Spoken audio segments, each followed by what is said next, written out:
Okay, I'd like to go ahead and open the Littleton Conservation Commission meeting for March 21st, 2023, and it is now 7:31.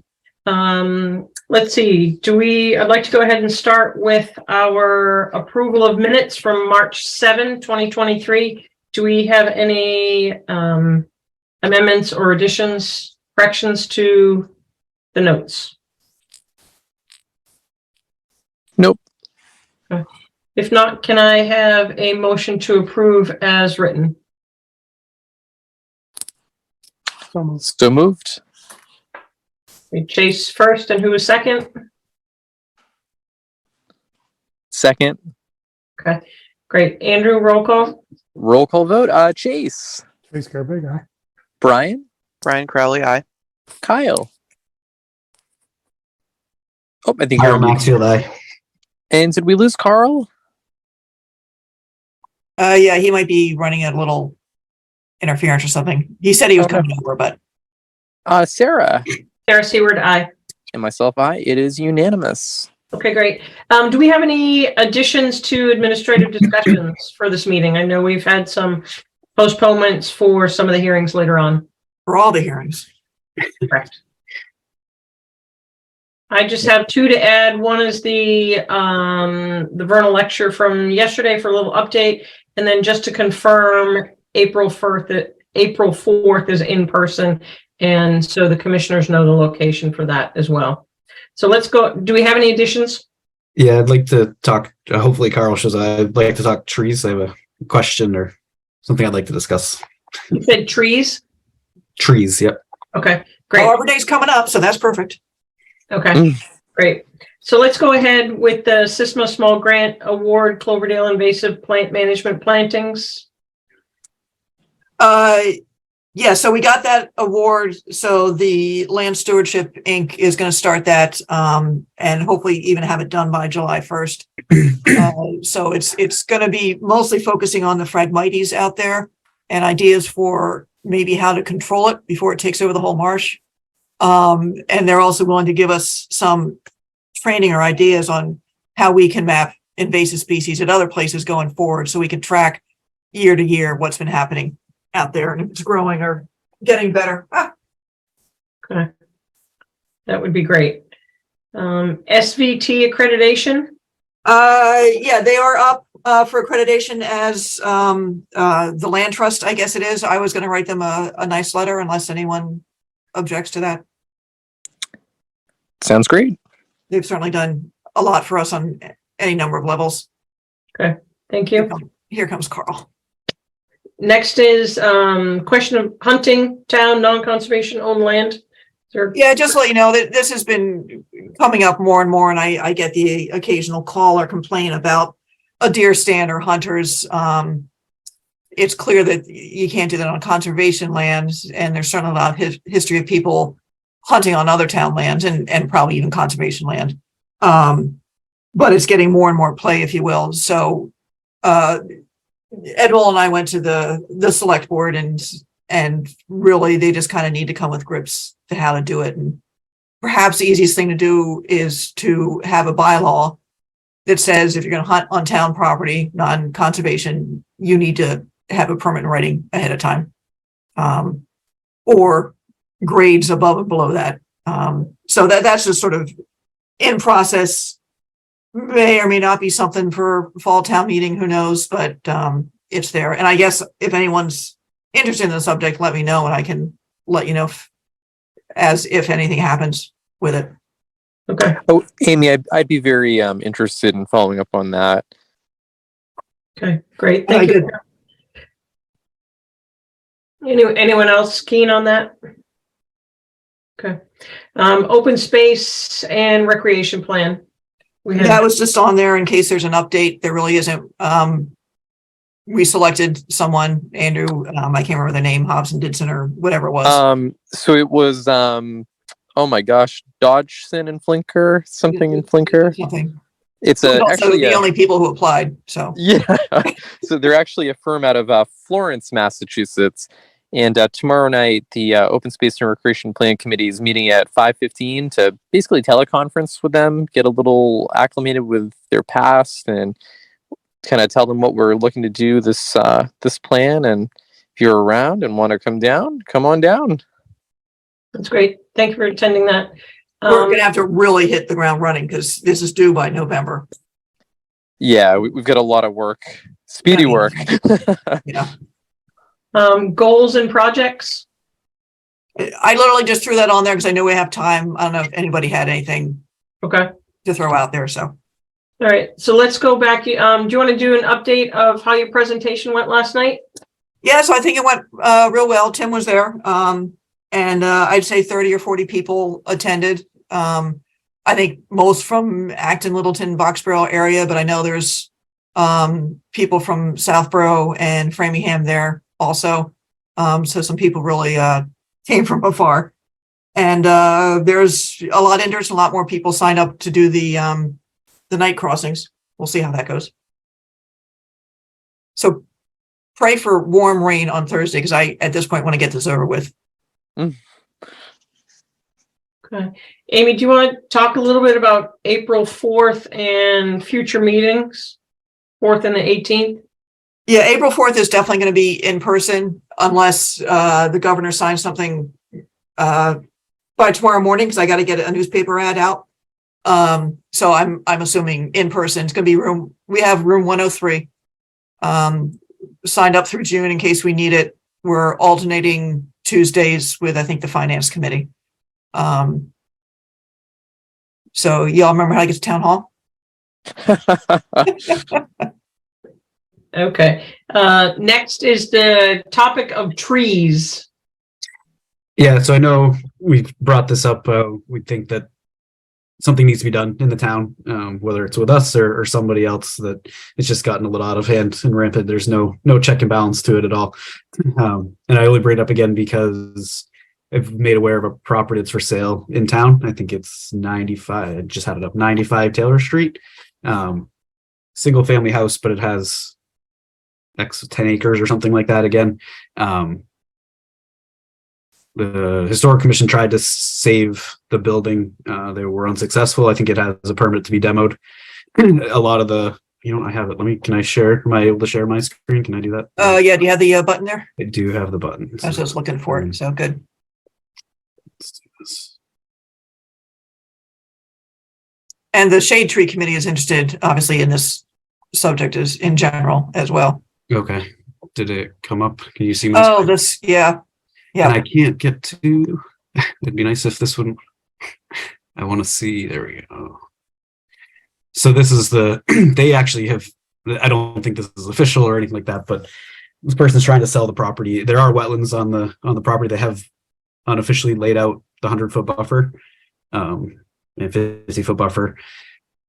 And they're trying to sell this as like a five lot, or I think that if you read it through, it's up front, they're selling 3 lots and for $600,000. And if the developer's able to figure out a way to build on the other 2 lots, then they get X amount of dollars or something like that. But anyway, so this is what the lot looks like. But if you go and look at the site, it's fully wooded. It's trees, except for where the single family house is. So obviously the concern here is the building's already approved to be demoed. They're going to sell whatever those 3 acres, the 3 lots are up front. Whichever one's 1 and 5 at a minimum, I guess, maybe 2 and 3. I don't know, but it's going to end up being a clear-cut situation of the property. And I'm sure it's not the only one that's happening in town, or other ones that will be happening soon. I know Carl was wanting to push this forward. I think we really need to start. I don't know how to go about it, or so other towns have something in place already, but it's something that needs to start soon, I think. Before it's too late, if it's not too late. Yeah, the site would also have the 200-foot riverfront area on it, but the river's kind of deep in the site. Okay. I second Kyle, everything you're saying. I've been on way too many sites now where they've removed just tons of trees, including that site where they were selling off the gravel. That was all treed, and they took every tree off that thing too. Yeah. So yeah, it's a major problem in town. We got to have at least some basic. I think that's what we're looking for, is just kind of a basis to start from. Because we really, now we have nothing to go on. We walk out to these sites and it's like, oh, that's a beautiful 50-year-old sugar maple. And oh yeah, we're gonna take that down. We have nothing to stop anybody. It's ridiculous. Yeah, and Amy, do you know what's going for if it's over by, is it Newtown Hill? Oh, yeah. Because I think my understanding is they're going forward with that, and because they've had meetings with either this planning board, select board, whatnot, and I know that they had indicated they were going to try to keep everything out of the buffer, but this again goes back to we'll have no say whatsoever now, and they can do whatever they want on that property, right? And They aren't, the latest plan I've seen, they are not entirely out of the buffer, but they pretty much are. I think the closest thing I saw was probably an outlet from a basin that's, you know, the riprap is right at the 50-foot. So there's certainly discussions, but again, you know, our jurisdiction's only the 100-foot. Yep. They were gonna kind of sort of, Bartlett Harvey was gonna try to push them to come up the road to the water tank, because then they wouldn't have to build a really big road and would have a lot less impact. But that road goes across private property. Right. So I'm not sure if they could do that or not. You know, I've worked in a couple of places where I've had to clear a whole bunch of trees to do remediation projects. We need a big open space of land to do it. And a couple of municipalities that I've worked in have had really explicit tree ordinances that specify replacement ratios that are a function of the diameter of the tree you're taking down. You know, if you're taking a 6-inch tree, maybe it's replaced with another sapling. If you're taking a 200-year-old oak, the replacement ratio is different. And it also specified explicitly which species and things like that. And one of the challenges that we had was that the municipality didn't want us to necessarily replant all of the trees at the same density that we took them down. So essentially what happened in that scenario was that we replaced some of the trees on site, but we also provided trees to the municipality to plant in other locations, you know, like the shade tree program that Light and Water does. So I don't know how it would all work in Littleton, but certainly there are frameworks out there that other states and other towns are using for. And a couple of those guidelines are up on the webpage under trees on the left-hand side of things. I haven't really pushed it though. But they're just guidelines. And I think what would really help our applicants is an explicit, like, you read the rules and you know what they are, so they can go to their clients and say, you need to be prepared to do X, Y, and Z because the regs say do X, Y, and Z. Yeah. But whose governance is that? Is that planning board? Is that conservation? Is that a town ordinance? Exactly. yeah, that's why I'm asking them. But does the planning board have an appetite to co-sponsor something like this with us? It better. They should. It seemed like they had almost, I'd sort of say they might have the appetite for it to happen. They don't have the bandwidth right now. Maren doesn't have the bandwidth right now to do it. And I think Matt Cahill will probably be a huge resource here too. Absolutely. But, you know, at the very least, Concom could come up with a policy or something of what's going to go on within the 100-foot buffer zone. Right. You know, that's as far as you get. I think that would be a good start, Amy. We don't even have that. Yeah, and then obviously the issue is if they plunk down a house and take down 10 trees, then they have no room to plant 10 trees. I think starting within our own jurisdiction is a great idea. It's all we have control over at this point. Yeah, I don't disagree with that. I mean, I absolutely agree with that. I think we need more than that too, though. Way too much is going on outside of our jurisdiction, right? This is happening. So I think we could tie it into climate change. There's a lot of things we could tie it into at this point. The problem with those big old trees, it's all intangible values, right? I mean, so if you can put value on any tree. You know, it's what's the value of a 200-year-old oak tree? Who knows? Right, probably more than a couple of saplings replanted. Should we hit the administrative functions here, but should we form a subcommittee of a couple of us to draft something for the rest of the Concom to take a look at? Maybe pulling Matt Cahill in as a I think sort of I technical think we'd support. really want to start with Matt Cahill for sure. Second, Yeah. We told him we were gonna pull him back in. Yeah. this is the kind of thing Matt may be interested in, who knows? But Oh, he's definitely interested. Oh, absolutely. Chase, So- do you, This Chief- would have to be something that would be on the next meeting if you're going to ask to start a subcommittee or something. So that would have to be posted as discussion for the Yeah. next meeting. Yeah. So because trees was an add-on today, so the suggestion would be go ahead and put that in as a discussion topic for next week, and that way you can not next week, the next meeting, and that way you can kind of follow the protocol with that. Okay. could we, Yeah. hey, Sarah, is it possible that we could, I'm not sure we've done this. I know Chase has talked about other towns.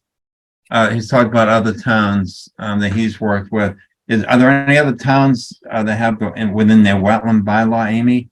Yeah, that's, I know I've run across some, like Needham, or it's usually places without trees, you know? Matt might have a handle on that. I can Is actually that ask, something that Mia, who we were just chatting with, might know? she may or may not, someone over at MACC might know, Okay. or I can ask them to put out, you know, a request for info. I think someone did that somewhat recently. Okay. So All I right, can well, let's say that again. make sure that we're not getting ahead of our discussion where it's Yeah. for the next meeting, and that's maybe something that we can allocate some time for Tim to help with that as well. Okay. All right, so as we know, we have all the public hearings got bumped, so it's going to catch up with us at some point. We do have a site walk tomorrow. I know Carl and I are on that. That is at 5:00 at 265 Foster, correct? 265. Right, way in the back. Okay. And Michael said he might try to go out there on his own. I cannot be there tomorrow, which I assumed is not a big deal. Okay. Carl, I'll be there probably a little early. I'm not sure what your time frame is. What time are you planning on being there? It's probably just a few minutes earlier. So, Okay. or just shoot me a text when you're on your way over or something. And the consultant will be there. He's got it, the 50-foot marked out. What's his name? Pat Connolly. Oh, that's right. Okay. I'll be a little early too. Okay. 10 minutes early. Cool. And I think the planning board, I'm not sure if Warren got anybody. They may or may not be there as well. Okay. Also without Warren. So you and the planning board are going to have to play nice, okay? Okay, so it is 7:50. Do we have a motion to close this meeting on March 21, 2023? Move to adjourn the March 21st Conservation Commission meeting. I had something to say before we adjourn. We're gonna give Tim some jobs. I thought maybe a nice job for Tim would be to go around to the the landowners. Oh, yeah. With docks in the lake. Yeah, okay. No. I got it lined up with the fire department. They're going to give me a tour of all the lakes. So Okay. it's All got to right, be so nice weather. We have a motion to close the hearing. Do we have a second? Second. all right, roll call vote. Chase, Base Care Big Eye. Brian, Brian Crowley, aye. Kyle, Kyle Maxfield, aye. Sarah, Sarah Seward, aye. Carl, And Carl Melberg, and myself, it is unanimous. All right, we will see everyone in person, room 103, April 4th. Sounds like a plan. Good. All right, thank you, everyone. Have a good